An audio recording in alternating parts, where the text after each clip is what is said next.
Yay.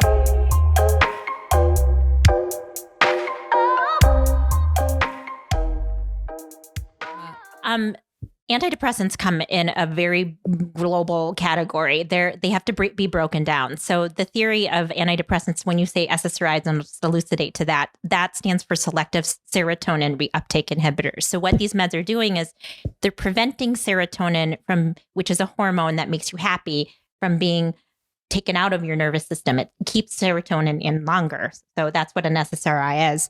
So the categories of certain drugs fall in that SSRI category. So it's been notorious that certain SSRIs do have a more significant effect in decreasing sexual drive and potentially taking much longer to reach orgasm in women, or to even, at all have any initiation in sex. But we kind of have to separate depression and anxiety from the med itself. So the data shows that just to have depression and anxiety, 60 to 70% of people, men and women, have sexual dysfunction just with that diagnosis alone. Because remember, if you're not happy, you're not going to want to have sex. So why even go there?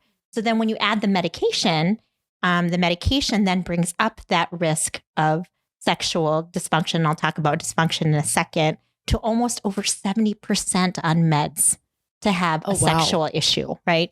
So sexual dysfunction, that term dysfunction, I hate that term, but it incorporates arousal issues, erection issues, orgasm issues. So it's kind of this lump name, sexual dysfunction, for all those things.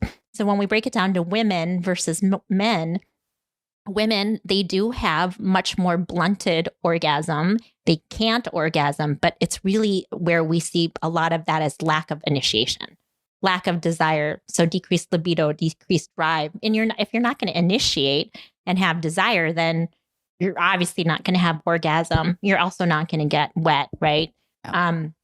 But yes, those who can have a more blunted sensation, and it takes them longer to get there. Mm-hmm. So here's my disclaimer. I'm not a urologist. I'm not a male. Which is a penis doctor. Yeah. Yep. I'm male. We literally Googled before you walked in. Yes. I asked the boys, so like, who do you guys go to for your penis doctor? Yeah. And they're like, what? We don't go to a penis doctor. And I'm like, well, isn't like a urol? I don't know. And so Jackson Googled, what's a penis doctor called?